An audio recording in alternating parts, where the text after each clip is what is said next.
Furniture world లో red talks sale మళ్ళీ వచ్చేసింది. Massive range of furniture pi flat 50% of. Need a visit Furniture World, Banjara Hills. Call 970-136-2954. Hi hello నమస్తే, this is Shravani. Welcome to క్రాంచ్ TV. Salaar, Radhe Shyam, Adipurush, almost అన్ని pan India movies తీశారు ప్రభాస్ గారు. But దీంట్లో మొత్తంగా చూస్తే కల్కి అనేది ఓవరాల్ గా అసలు చెప్పాల్సిన అవసరం లేదు, బికాస్ ఆఫ్ ప్రభంజనం సృష్టించేసింది. సో దీని గురించి మరింత విశ్లేషంగా మనకు ముందు ఉన్నారు చిట్టుబాబు గారు. నమస్తే సార్.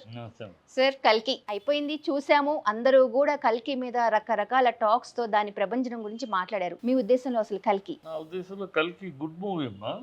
టెక్నికల్ గా ఇంకా చాలా పెద్ద సెన్సేషనల్ బాహుబలిని దాటే సినిమా అంటున్నారు, కానీ నాకు ఇప్పటికీ ఇంకా బాహుబలిని దాటలేదంటే దాటదేవు రన్ లో. ఇప్పుడు ప్రస్తుతానికి దాటదు, కానీ టోటల్ రన్ లో బాహుబలి రీచ్ అవుట్.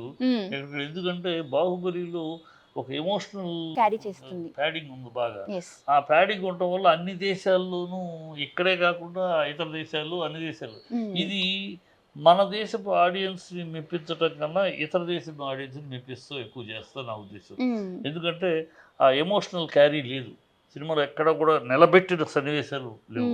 అలా వెళ్తూ ఉంటుంది కదా, అలా వెళ్తాం. బ్యూటిఫుల్ గా టెక్నికల్ షార్ట్స్, కంపోజిషన్స్, బ్రహ్మాండంగా విజువల్, ఆ ఎఫెక్ట్ చూడటమే తప్పితే హృదయానికి హత్తుకునేలా ఒక పామరుడు, ఒక సామాన్య ప్రేక్షకుడు మళ్ళీ మళ్ళీ ఎగబడి చూడాలి అనే లెవెల్లో.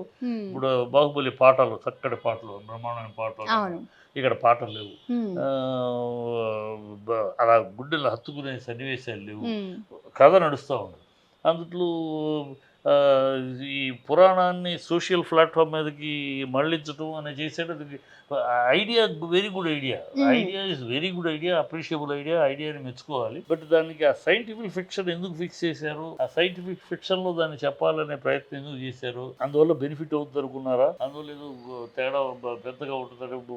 పాత్రలు పురాణ అశ్వత్థామ పాత్ర కమలాసన్ వేయటం, మళ్ళీ అశ్వత్థామ పాత్ర అమితాబ్ బచ్చన్ వేయటం, మళ్ళీ కమలాసన్ మరొక పాత్ర వేయటం, ఇలాగ ఎంతమంది పడిపోయి ఇలా ఆర్టిస్టులు అందరూ ఉండటం, మనాడు హీరో తనాడు ఉండటం, లైగర్ దేవరకొండ ఉండటం, ఇలా రకరకాలు అందరూ ఉన్నారు.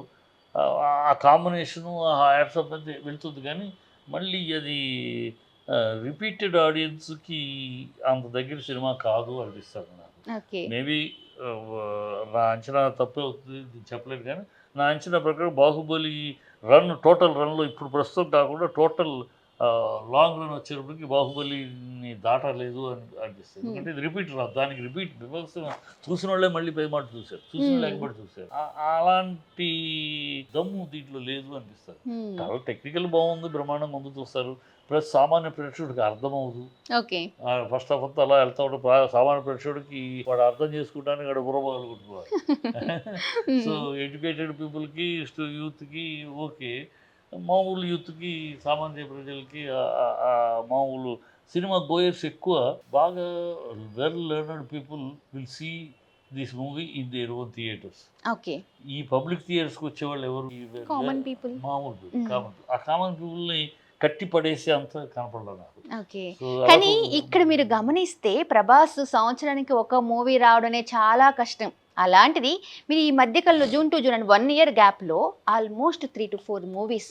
అంటే అంతకు ముందు చాలా గ్యాప్ వచ్చింది కదా, బాహుబలి నుంచి బాహుబలి 2 తర్వాత చాలా గ్యాప్ వచ్చింది. ఆ గ్యాప్ లో ఎన్ని ప్రొడక్షన్స్ అన్ని ఒకటి తర్వాత అయ్యి బడ గ్రాఫిక్స్ అయ్యి అన్ని ఒకేసారి వచ్చింది. సో ఒకటేసారి రెడీ అయిపోయినాక ఆపుకోలేరు కదా, సో అలా అవుతున్నాయి ఒకటి తర్వాత ఒకటి. బట్ ఇది ప్రభాస్ ఇమేజీ టెక్నికల్ కంపోజిషన్స్ దాని మీద నడిచేస్తారు. వాళ్ళ ప్రభాస్ అనేవాడు ఇంటర్నేషనల్ హీరో. ఇవాళ విదేశాల్లో ప్రభాస్ని అలా మనం ఒకసారి ఫస్ట్ బ్లడ్లో కనుక ఆ హీరోని, ఇంగ్లీష్ హీరోని ఎలా ప్రతివాడు అతనితో పోల్చేవారు ఫస్ట్ బ్లడ్ హీరోతో. అట్లాగే ఫారిన్లో ఇతను ఒక పైకి చూస్తున్నారు, ఆ బాడీ ఏంటి, ఆ పర్సనాలిటీ ఏంటి అని ఒక కళ్ళు పైకి చూస్తున్నారు. సో అతను ఇంటర్నేషనల్ అయిపోయాడు. ఆ గ్లోబల్ ఇమేజ్ మీద ప్రభాస్ చూడాలి అనే కుతూహలంతో వచ్చే బాబు ఏదో 4 ఏళ్ళు తీశారు, టెక్నికల్గా గొప్పగా ఉంది అంటున్నారు, దాన్ని చూద్దామని అని ఒకసారి చూస్తారు. ఆ రెండోసారి మళ్ళీ చూడాలి అన్నంత ఉత్కంఠ కానీ, ఉత్సాహం కానీ ఆ సినిమా లాగే పరిస్థితి లేదు అనేది నా ఉద్దేశం. ఎందుకంటే అంత అలా కట్టి పడేసే సన్నివేశాలు లేవు బాహుబలి ఉన్నట్టు.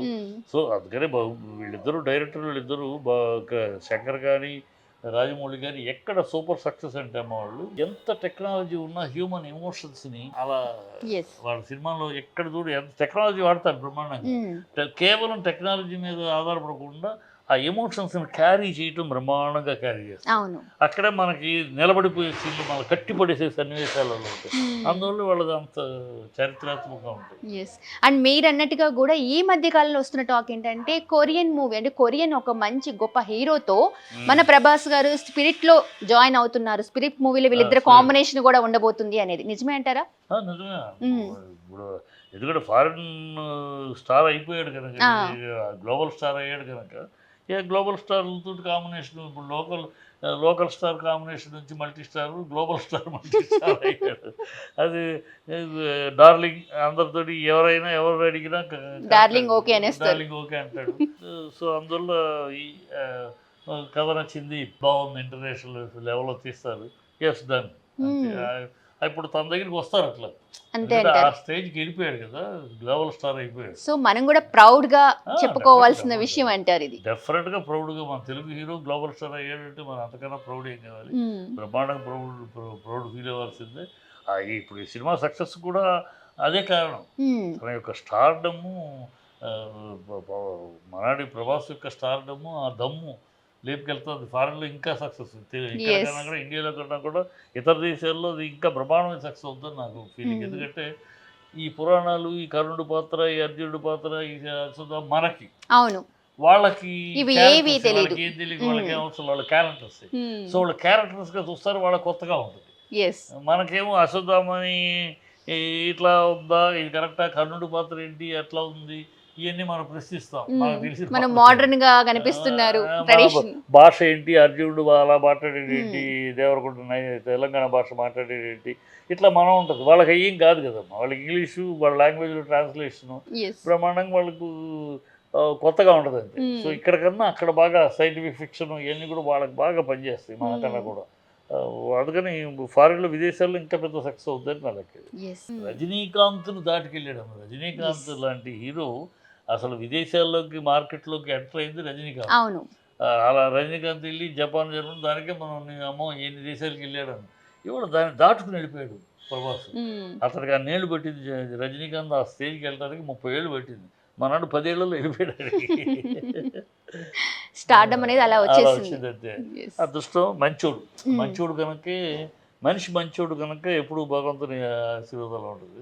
Is very good boy. అందరికీ ఏ కాంప్లికేషన్ లేదు, ఎవరితోటి ఏ గొడవ లేదు, ఎవరితోటి ఎలాంటి ప్రొడ్యూసర్ తోటి, డైరెక్టర్ తోటి, ఎవరితోటి హ్యాపీగా వచ్చి ఒప్పుకున్నాడా, చిన్నపిల్లాడాక డైరెక్టర్ చెప్పి చేస్తూ ఉంటాడు, వెళ్ళిపోతూ ఉంటాడు అంతే. అంతే తప్పితే అదేంటి ఇదేంటి ఎలిగేషన్స్ కూడా లేని హీరో అంటే ప్రభాస్. ఏ ఎలిగేషన్స్ లేవు, ఏ డిస్టర్బెన్స్ లేవు, బ్రహ్మాండం జమ్ ఆఫ్ బాయ్. అందుకని అందరూ darling. Yes, thank you, sir.